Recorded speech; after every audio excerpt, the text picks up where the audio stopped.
Bienvenidos, queridos oyentes, a Hablando de Psicología con...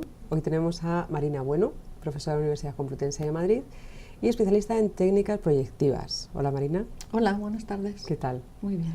Muy bien, bueno, pues vamos a hacer un poco un recorrido de las técnicas proyectivas, cuándo utilizamos las técnicas proyectivas en el proceso de evaluación, cómo las utilizamos y bueno, pues yo creo que no hay mejor persona que ella que nos explique todo esto. Vamos a empezar por definir, ¿no?, o las técnicas proyectivas, porque sí que es verdad que todos conocemos técnicas proyectivas, que los alumnos y la gente interesada por la psicología conoce el test de la familia, que es uno de los más conocidos, Sí. el House Tree Person también, en la casa, Sí. el árbol y la persona. Pero las técnicas proyectivas, hay muchos tipos de técnicas proyectivas, esas son una de ellas, ¿verdad? Sí. ¿Cómo las definiríamos y tipos de técnicas proyectivas? A ver, en primer lugar, decir que el catálogo de técnicas proyectivas es muy amplio y que es muy optimista, creo, por tu parte, decir que en general las conocemos. Por mi experiencia, y no es solo la mía, sino, por ejemplo, los directores de hospitales, de centros donde se hacen las prácticas, los alumnos el practicum de cuarto de clínica, se suelen quejar, sobre todo los tutores, de que no conocen las técnicas proyectivas en absoluto. Han oído hablar del test de la familia, por ejemplo, pero los que han tenido algún contacto con el área de niños. Pero si no, en general, en los programas está de una manera muy marginal, de manera que no hay una formación específica. Hay muchas. Si tú me preguntas cuáles son, bueno, pues efectivamente, yo diría que la más conocida es el test de Rorschach, que es la primera, además, que aparece en el panorama de la evaluación clínica, porque empieza alrededor de los años 40, que es el momento también del boom en general de las técnicas de evaluación. Y como el único modelo teórico que en ese momento existía es el modelo psicoanalítico, se asocian con el psicoanálisis. Pero es una técnica inventada por un psiquiatra y con la necesidad de hacer algún tipo de diagnóstico en profundidad de lo que le estaba pasando a sus pacientes, muchos con graves problemas después de la Primera Guerra Mundial, y más graves después de la Segunda, y en el periodo de entreguerras con muchos desequilibrios emocionales que no sabían ni cómo catalogar. Entonces, se llaman técnicas proyectivas porque el mecanismo de defensa que explicaba su uso era la proyección, pero porque estábamos hablando del modelo psicoanalítico, que, insisto, era el único modelo en psiquiatría en esos años.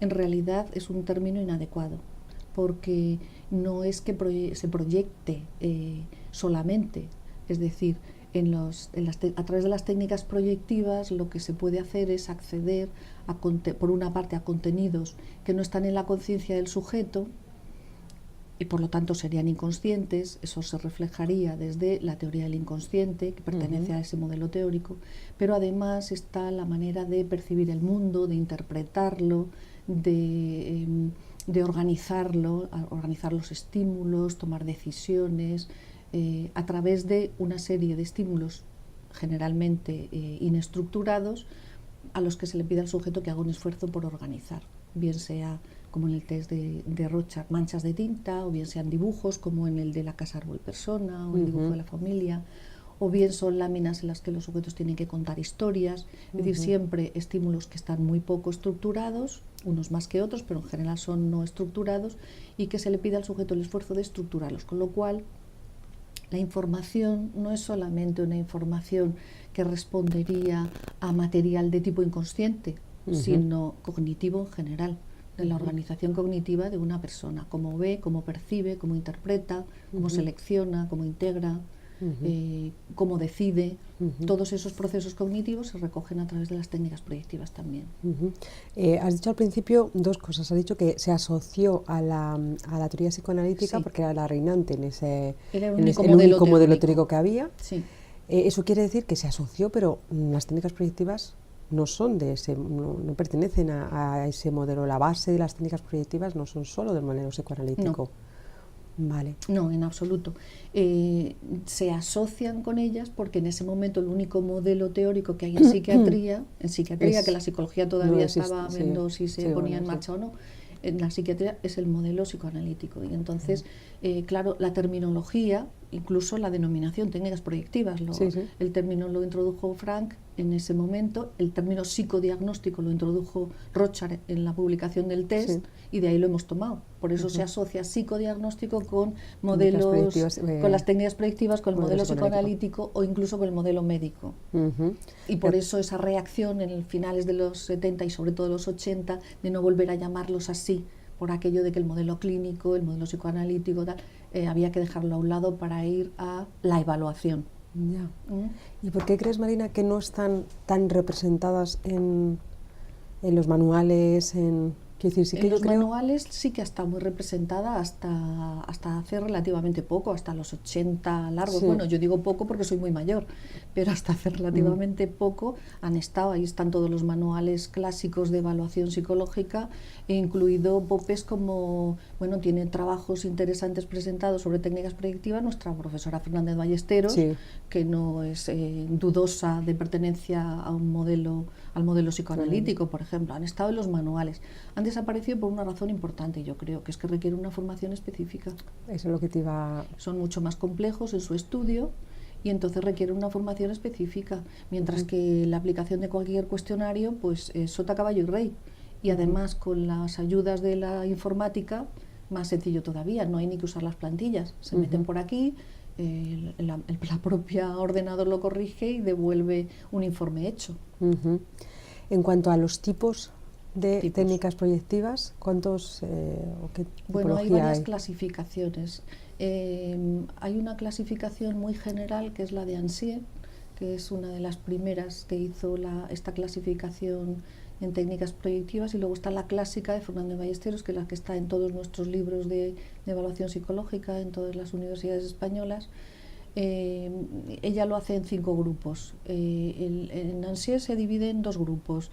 Por una parte, los test estructurales, que son los que van a las capas, digamos, más estables, más profundas de la personalidad, son aquellos aspectos que cambian menos con el tiempo y que responden a elementos que son estables en la personalidad del sujeto, y las dinámicas, que son aquellas que recogen más aspectos situacionales y que tienen más que ver con la vivencia actual y que son más sujetas a cambios, pueden estar más influidas por el momento actual.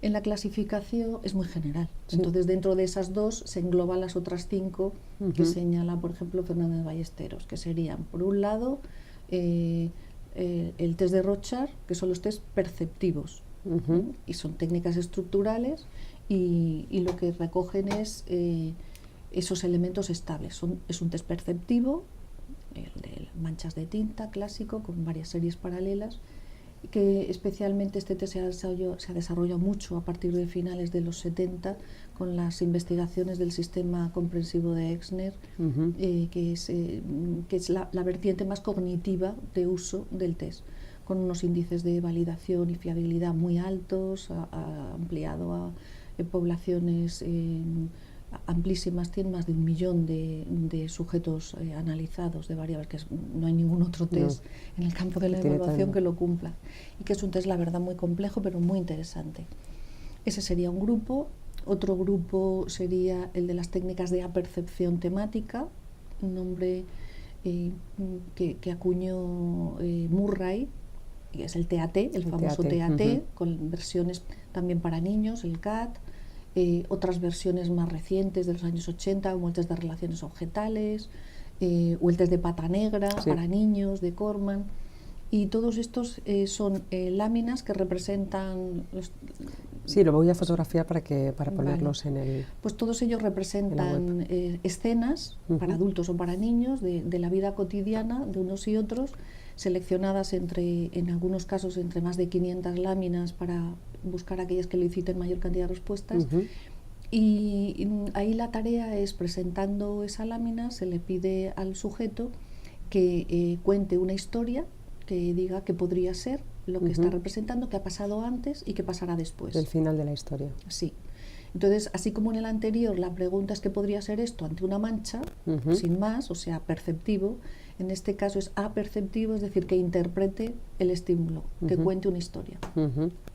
Eso es algo que se llama apercepción, Ujú. la interpretación que cada uno hace de una percepción, teniendo en cuenta que, claro, la percepción objetiva no existe y que todos percibimos de acuerdo a nuestra propia historia, nuestro sistema perceptivo, nuestro estado Su actual. experiencia, efectivamente la historia. Claro, y también depende de la cualidad del estímulo, por eso se utilizan estímulos suficientemente ambiguos Ujú. para que la libertad de respuesta permita a Se cada amplia, uno poder interpretar ver libremente. figuras femeninas, masculinas, adultas, infantiles, lo que quiera que sea, libremente. Ujú. Ese sería un segundo grupo. Un tercer grupo serían las técnicas proyectivas gráficas, que son en las que enclavaríamos el test de la familia, el HTP, el test de la figura humana, el test de la persona bajo la lluvia. Ujú. Todos estos son test de papel y lápiz con unas condiciones de estandarización marcadas. Se necesita el folio blanco, lápiz del número 2, en todos los casos, unas condiciones particulares de aplicación. Bueno, cada uno de estos test tiene unos particulares modos de aplicación que hay que hacerlos al pie de la letra para que tengan una validez. Perdona que te pregunte, Sí. que te interrumpa. Sí que es verdad que a la hora de aplicarlo, porque yo Sí. antes he dicho conocidas, la familia, Sí. son conocidas, pero efectivamente, por ejemplo, esto que habría que aplicar, o sea, el lápiz tiene que ser de una determinada forma, sí. grosor, porque efectivamente el grosor de la línea, dependiendo del Fundamental. lápiz, Claro, es diferente. Claro. Y si va a un grosor de la línea se interpreta. claro, Ujú. claro. Eso no se Un sabe portaminas, tanto. por ejemplo, son siempre o suelen ser de 0,5. Ujú. Y el lápiz del número 2 es el lápiz de dibujo, y con el lápiz número 2 es con el que están estandarizados todos los test gráficos. Todos los estudios y baremaciones que hay con los test gráficos están hechos con el lápiz número 2. Entonces, si se habla de si el trazo es grueso o es fino, claro, en un portaminas va a ser fino, Claro. obviamente. Entonces, Claro, y no puede ser un papel de cuadros o que tenga un sello, porque es el espacio, es la utilización del espacio que cada cual hace y el lugar en el que se coloca cada uno en su espacio vital. Sí, interesantísimo. Entonces requiere una serie de condiciones, por eso decía antes que requiere una formación particular. Ujú. Eso sería un tercer grupo. Un cuarto grupo serían los llamados test verbales, que son frases incompletas, asociación de palabras, el test desiderativo. Bueno, el test de asociación de palabras es el primer test que se creó en el campo de la evaluación psicológica, por cierto, que fue Jung. Asociación de palabras que aún se sigue utilizando con distintos fines, pero que sigue siendo un test muy interesante. Y el test desiderativo, el test de los 3 deseos, bueno, son verbales. O las fábulas de Dus, que a lo mejor te suenan. Sí, la fábula de Dus, sí. Que son muy bonitas. Sí. Eso, entonces es como un cuentecito, esas son para niños, un cuentecito que el niño tiene que concluir, ¿no? Hay un pajarito que está en un árbol. Y dependiendo de lo que diga, sí, Eso. me acuerdo, sí.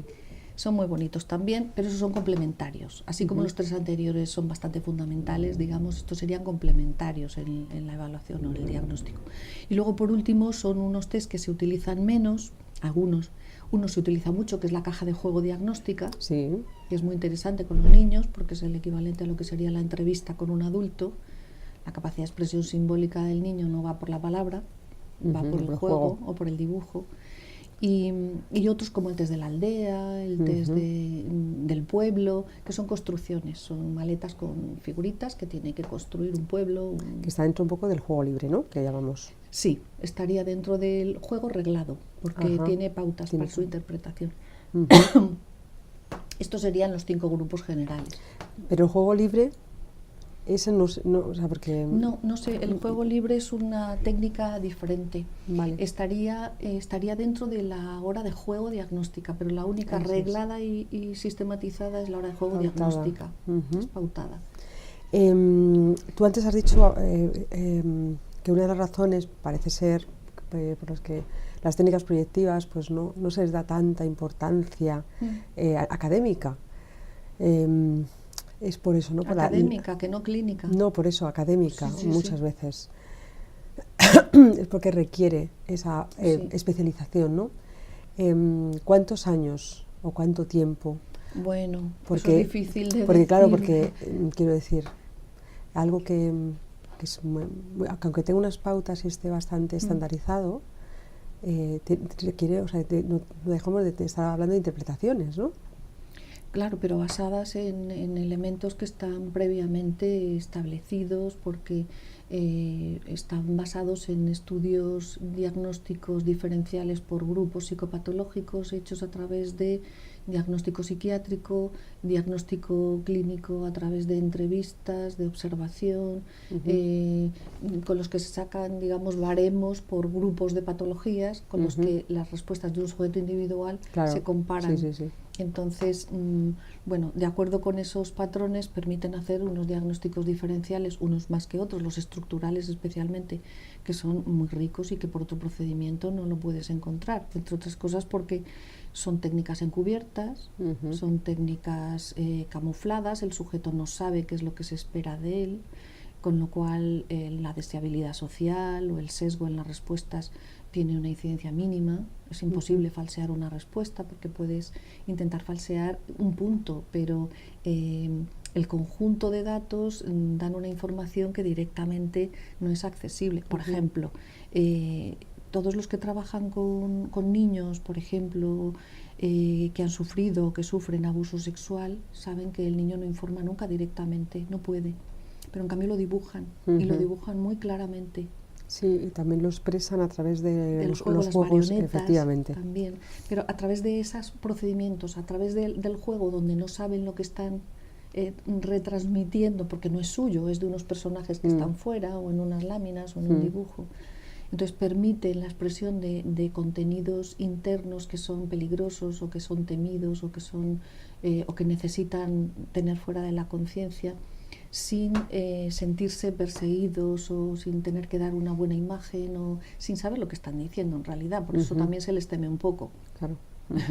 Entonces a eso da un poco más de miedo responder. Entonces me preguntabas la formación. ¿Cuánto tiempo? Sí. La sociedad en España, hay una sociedad española de Rorschach y técnicas proyectivas que pertenece a la internacional, que es el sistema de estudios norteamericanos.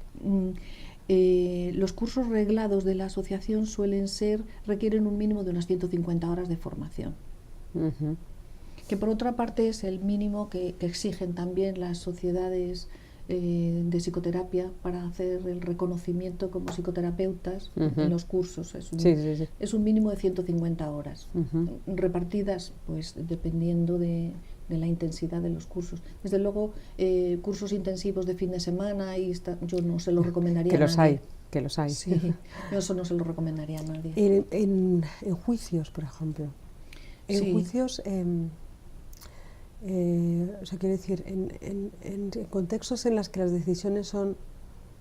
Siempre estamos hablando de psicología, que las decisiones son muy importantes, ¿no? Sí. Porque estamos hablando de un ser humano que tiene un sufrimiento, etcétera. Pero en juicios... se utilizan mucho las técnicas proyectivas a la hora de, sobre todo eso que tú has dicho, en violencia, en abusos, o sea, quiero decir que esa es una de las áreas de aplicación. Sí, ¿verdad? Sí. Y en informes, o sea, una de las técnicas que se utilizan son las técnicas proyectivas, sobre todo con niños. Sí, sobre todo con niños, por aquello de considerar que como que para los niños se permiten ciertas libertades, ¿no? Sí. Si nos ponemos en el proceso de evaluación que hoy en día enseñamos en la universidad, ¿no? Que son las diferentes fases, tareas, diagnóstico. Las técnicas proyectivas, o sea, tenemos las técnicas de screening general, después las técnicas de screening específico, técnicas específicas como personalidad, inteligencia, etcétera. Y después las estructuradas, que nos va directamente a un diagnóstico. Las técnicas proyectivas, ¿en qué fase de la evaluación? Yo te voy a dar mi opinión. Sí. Bueno, mi opinión es, como el diagnóstico, tal y como yo lo entiendo, el diagnóstico fundamentalmente para intentar entender cuál es la estructura base sobre la que está apoyado todo el psiquismo de la persona. Para mí las técnicas proyectivas son las que abren el proceso diagnóstico. Después de las entrevistas, por supuesto. O sea, primer paso, las entrevistas, la elaboración de la historia clínica, el genograma, todas las técnicas primeras de recogida de información la línea de vida, general. todo lo que es... Todo eso, que es, por un lado, todos los datos de historia, entrevistas semiestructuradas, recorriendo todos los momentos de la vida, la línea de vida, el genograma, la inclusión dentro del grupo familiar, la observación directa de la relación del paciente con el sujeto a lo largo con el terapeuta a lo largo de todo el proceso de evaluación, pero dentro de la batería, para mí las técnicas proyectivas son las que abren el proceso, porque al ser menos estructuradas, es más fácil pasar de lo no estructurado a lo estructurado, que son los cuestionarios, los test tradicionales, que al revés. Y entonces, por otra parte, como son tareas asociadas a actividades lúdicas, dibujar, contar historias, interpretar manchas, no son nada persecutorias, ayudan a la buena alianza terapéutica, a la adhesión a la tarea y facilitan mucho todo el trabajo. Y como screening, yo personalmente utilizo especialmente el dibujo de la figura humana para el estudio de la estructura psicótica, con la que llevo trabajando muchos años y que me permite hacer una primera aproximación bastante fiable respecto de la percepción de si ahí abajo hay una psicosis. Porque cuando tú antes has hablado eso, ¿no?, de que hay que diferenciar la psicosis. Sí. Es decir, ese punto no está tan claro en otros procesos, ¿no? Hay que diferenciar el diagnóstico que sea, ¿no? Claro. De hecho, tenemos estados de trastornos de estado de ánimo, muchos diagnósticos, ¿no? Y la psicosis es uno de ellos. Sí. Es verdad que podemos tener una depresión endógena con síntomas psicóticos, pero sin embargo tú remarcas la psicosis de otras problemáticas. Sí. Vale, ¿eso de dónde...? Eso parte del modelo psicoanalítico. Desde el modelo psicoanalítico lo que interesa, que otros modelos no les interesa, como tú dices, ¿no?, estudiar cuál es el cuadro actual que presenta un sujeto. Ya está, y desde ahí programar la intervención. El modelo psicoanalítico tiene una base teórica que para mí es fundamental, que es que explica cómo nos constituimos como sujetos. Y en función de cómo nos constituimos como sujetos, tenemos una estructura de base que nos sostiene. Digamos que estas son las tres grandes estructuras, junto con lo que ahora se denominarían las estructuras límites, los cuadros límites, que son las patologías actuales, más la patología mayor en el momento actual. Y en función de eso, como los síntomas pueden parecer igual en todas las estructuras, porque yo puedo tener una conducta compulsiva de lavarme las manos, pero puede estar dentro de un TOC neurótico, digamos, o puede ser una manera de organizar un equilibrio psíquico que evite un brote psicótico. Si lo pienso así, y la estructura es psicótica, yo no voy a tocar el síntoma obsesivo, porque el síntoma obsesivo le sirve como de pegamento, le sirve de contacto con la realidad. Claro, es un contacto problemático, pero mucho más problemático es hacer un brote psicótico, tenerse que ingresar, tenerse que medicar y entrar en el estigma de la enfermedad mental grave, etcétera.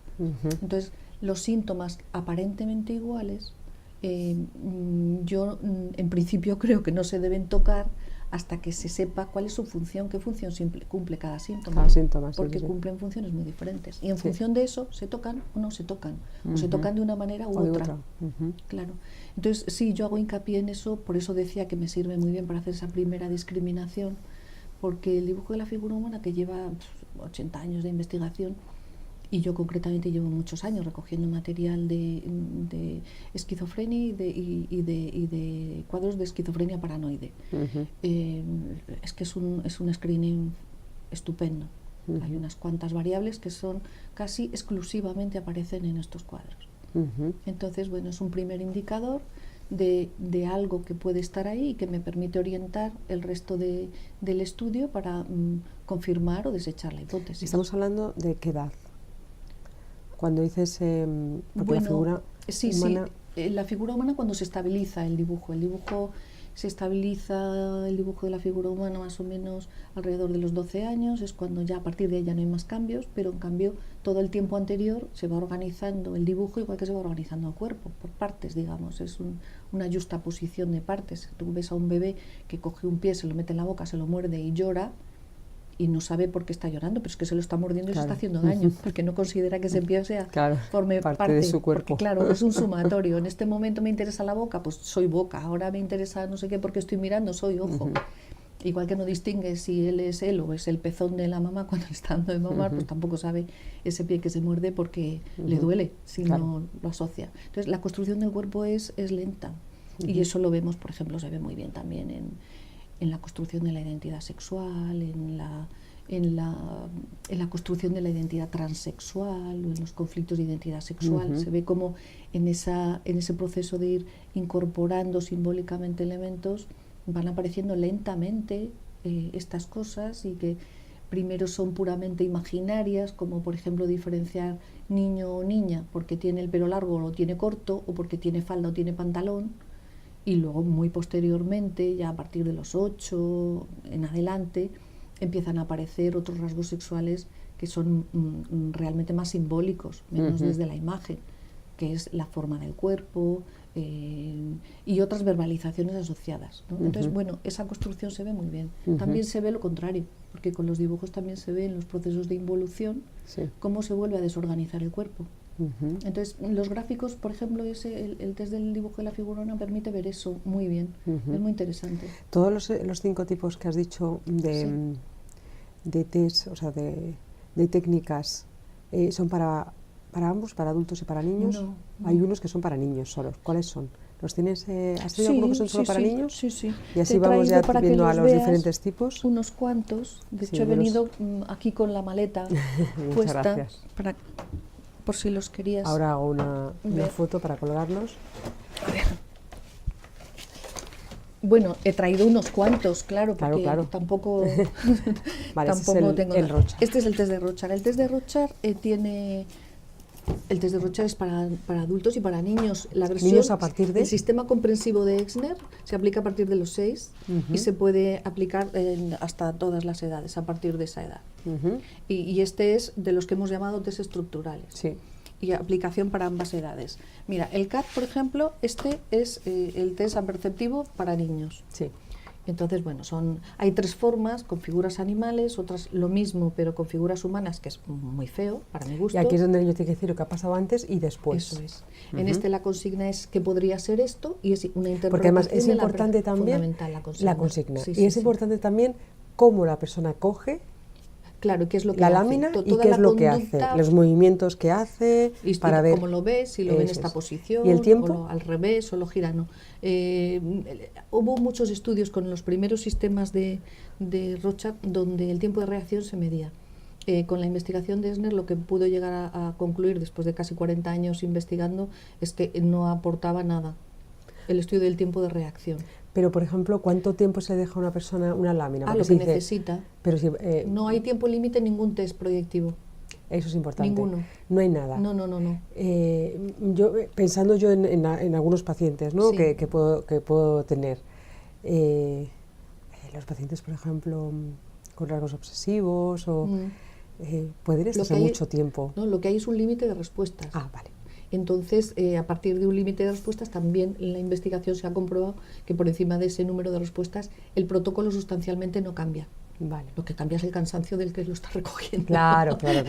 Pero por encima de ese número no. Entonces hay un número máximo, que ahora no me acuerdo exactamente cuál es, pero porque sean 10 respuestas máximo, y a partir de ahí, aunque dé 45, el protocolo no va a variar. Y el terapeuta, la persona que está aplicando el test, no tiene que decir nada, es decir, no puede dar refuerzo, no puede decir, bueno, ya... No. Utiliza esos procedimientos de jaja, todo eso, que es animar a seguir hablando. O si no hay respuesta o solo hay una, como con una también es insuficiente, porque tiene que haber un número mínimo de respuestas totales, y estos son 10 láminas, y entonces tiene que haber un mínimo de 15 respuestas, pues entonces de algunas personas ven más de una cosa, usted vería más de una cosa, y entonces eso es lo único que se puede hacer, que es animar a dar alguna más. Muy bien. Ya está. En estos otros es historia, es contar una historia con pasado, presente y futuro. Perfecto. Y si en la primera no diera alguno de esos 3 tiempos, pues se le recuerda. Pero si después de eso ya no lo da, entonces ya tampoco se insiste. O sea, ¿Este es para niños? ¿De qué edad a qué edad? El CAT se puede aplicar desde los 5 años en adelante. Y está la versión de adultos. La versión de adultos es el TAT. El TAT, que es el más conocido seguramente de todos ellos. Bueno, está bastante desordenado, pero este sería el TAT. El TAT, de hecho, este se hizo posteriormente. Este lo elaboró Murray, primero para adultos. Y viendo la eficacia del test, se hizo la versión para niños, se hizo esto porque Murray, cuando construyó el TAT, también desde más de 200 láminas, seleccionando las más significativas, que son 20, se puede aplicar según él para niños y para adultos, entendiendo por niño de 13 a 18 y adulto de 18 en adelante. Entonces Belak es el que creó el CAT para niños, que sería aplicable hasta los 12 años. ¿Y las láminas siempre tienen que ir en el mismo orden? Sí, sí, sí, sí. ¿Están detrás el número? Están, sí. Y siempre tiene que ir en el mismo nombre. Y el Rochar igual, tiene que aplicarse del uno al siguiente. Perfecto. Y en estas otras, en el TAT, todas ellas tienen por detrás anotado la lámina para qué sujetos son. El orden. Cuando tienen solo un número es porque son para todo tipo de sujetos, pero otras tienen unas siglas. Esta significa que es para niños. Vale. Otra significa que esto es para niños y mujeres. Otra significa que son para niños y niñas.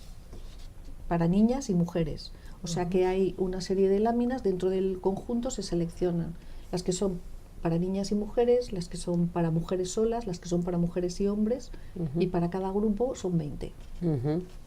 Y luego las universales, que esas son para todas. Para todos. Y no sé si te he traído alguno más. El terreo, pero el terreo no sé dónde lo he ¿El puesto. terreo en qué? Test de relaciones objetales, que sería otro test de apercepción temática. Es el último que se creó de apercepción temática, basado, es una integración interesante, porque es una integración de aspectos del test de Rochar y del test TAT. Por ejemplo, toma del test de Rochar la introducción del color. Este es un test interesantísimo. ¿Y ahí cuál es la consigna? Estamos hablando de percepción... La misma que el TAT y que el CAT. Una historia... Antes y después. Sí, lo que pasa es que en el terreo se hace más hincapié en la consigna en el momento presente. ¿Qué está sucediendo aquí? Y luego dígame brevemente qué ha pasado antes y qué pasará después. Se introduce qué está pasando ahora mismo aquí. Sí. Cosa que en los anteriores también, no. En el TAT también, pero con el mismo peso los 3 tiempos. Y aquí en el no. terreo se hace más hincapié en el momento presente. Entonces, por ejemplo, toma del Rochar los claroscuros, los sombreados, difusos. Cuando dices hace más hincapié, ¿a qué te refieres? En la consigna. Y en la interpretación, me imagino, ¿no? No, en la consigna, porque la interpretación, las bases son parecidas. Se trata de estudiar cuál es el personaje principal con el que se supone que se identifica el sujeto, cuáles son sus principales necesidades, temores, ansiedades, cómo se relaciona, cómo se vincula, cuáles son sus expectativas, cómo entiende o expresa el mundo y sobre todo los vínculos. Por eso es el test de relaciones, básicamente. Entonces hemos tenido ejemplos de los dos primeros, ¿verdad?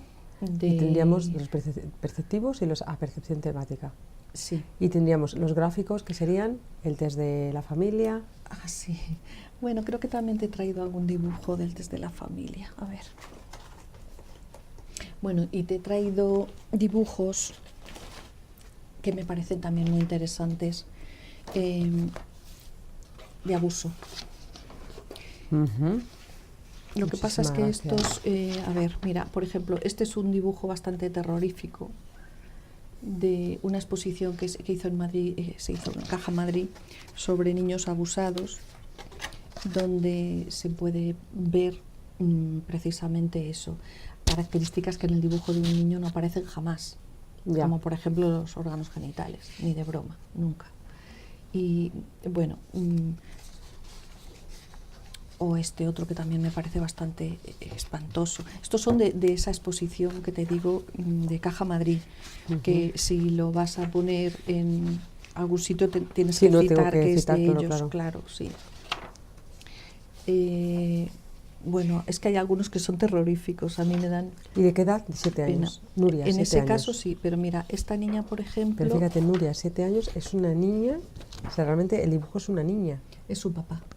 Claro, pero es una niña y esta parte es de su padre. Mira esta pobre también, esta pobre niña de 10 años, otra niña abusada.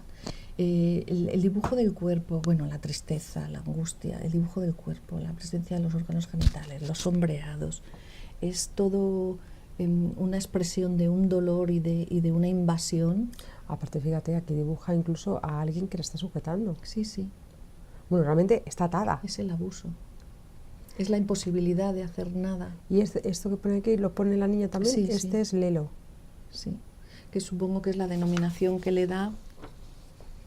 Dice, esta es la tortura que quiero para él. Madre mía. Hay cosas que son de verdad muy dolorosas. Esta también es bastante horrorosa. Bueno, es que son todos bastante horrorosos. Aquí te he traído también para que los veas algunas maneras de expresión en otros campos, como por ejemplo niños que están en campos de concentración o en países en guerra, que es la vía de expresión de esos malestares. Mira. Por ejemplo, ese mismo dibujo en niños que no fueran, te lo digo porque, claro, estamos hablando de interpretar el contexto, de guerra. porque este mismo dibujo en niños que no estuvieran en Sierra Leona, claro, no sé, sería otra interpretación diferente. Imposible, esto no lo encuentras en los dibujos de niños. Puede haber estos, juegos de vaqueros, vale. pero es otra cosa. Es claro, un niño tiene que ver, claro. Son juegos, estos son con un nivel de angustia, con una presión en el trazo, un descontrol en las imágenes.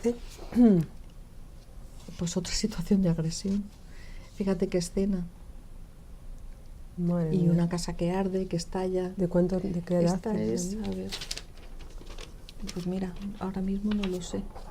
Debe estar por aquí su documentación, pero ahora no la encuentro. Bueno, estos son lo que te decía, de niños abusados o niños que sufren. Mira, esta es el cartel de la exposición. ¿Y todo esto es de la exposición? ¿Todo lo que está aquí dentro? No, la mayoría me sí. dirás cuál. La mayoría sí. Madre mía. Bueno, de la familia íbamos a hablar algo, sí. ¿no? Espera, que debo tener por aquí alguno. Bueno, es que...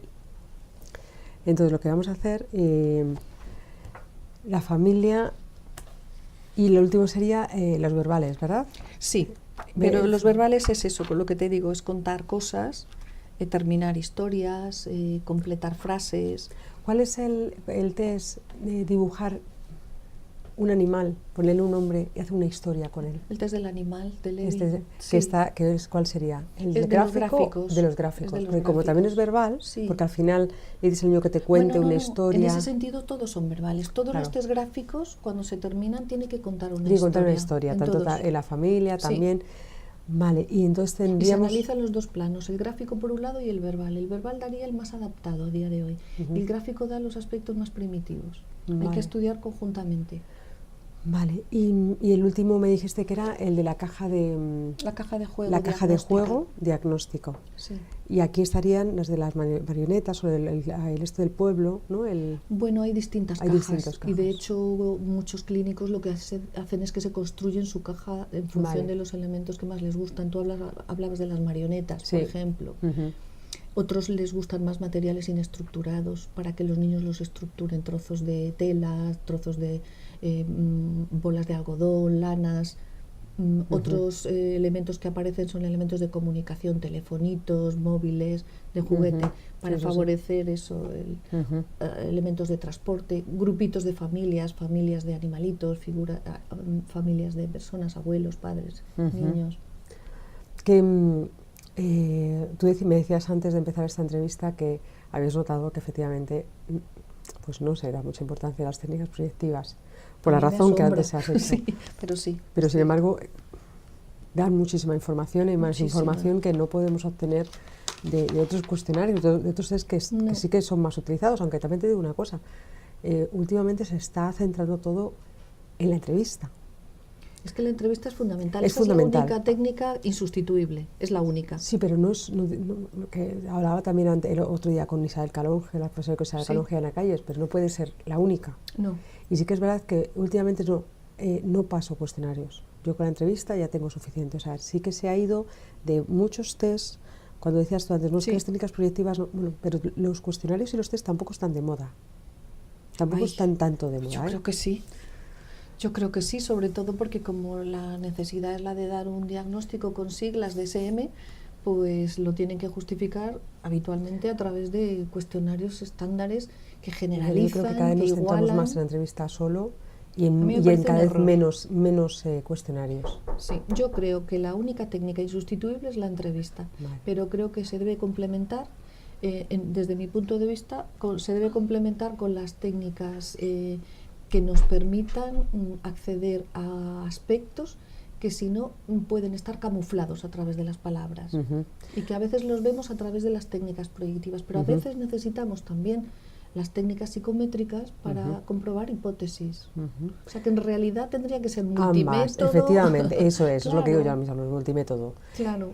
Una última frase para Sí. animar a los alumnos a que efectivamente se utilicen más las técnicas proyectivas, las técnicas, lo que llamamos cuestionarios, o sea, para animar a una evaluación multimétodo, que es lo que nos va a dar realmente una conclusión sobre el proceso de evaluación fiable, Sí. y poder apoyar el tratamiento sobre ella. Sí. Una última frase.